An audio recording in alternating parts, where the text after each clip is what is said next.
Hello students, we are continuing with our lesson 6, the making of a scientist, from our book Footprints Without Feet. And we have seen that Richard de Bright, he received numerous awards for biochemistry and molecular biology, and it was all because of his fascination for butterflies. Then what happened when he was 22 years old? He just got his new theory published in Proceedings of the National Academy of Science, which made him famous overnight. And it was the starting for his achievements.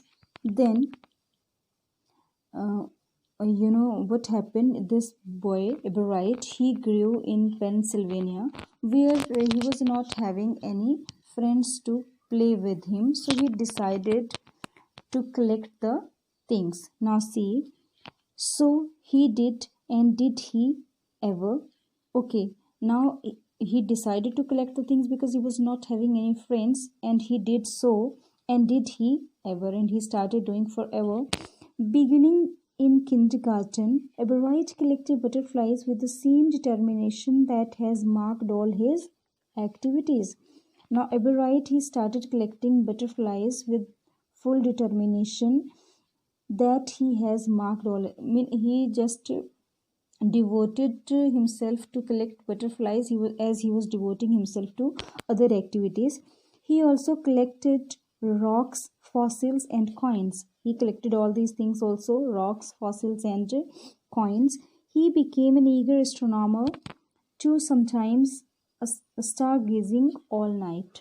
And afterwards, he also became an eager astronomer. Astronomer means one who studies stars. Sometimes stargazing all night, and sometimes he kept gazing at stars all night.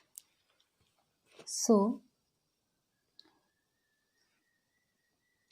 from the first, he had a driving curiosity along with a bright mind, and from the very starting, he was very much curious and he was having a bright mind. He also had a mother who encouraged his interest in learning, and his mother, she was also there to encourage his interest in learning. She took him on trips, bought him telescope, microscopes, cameras, mounting material, and other equipments, and helped him in many other ways. And his mother, she was used to take him on trips, tours, and she bought him telescopes, microscopes, cameras, and mounting material used for climbing, and other equipment, and helped him in many ways. She bought each and everything which he required and helped him in all the things. Now, I was his only companion with until he started school. His mother said until he started school, his mother was his only friend, only companion. After that, I would bring home friends for him, and after that she started inviting his friends for him. But at night we just did things together. But at night, that mother and her son, they were used to do the things together. Richie was my whole life after his father died when Richie was in 3rd grade. And she's saying that Richard Wright, he was her whole life after his father died when he was studying in 3rd grade. So that's all, rest we'll see later.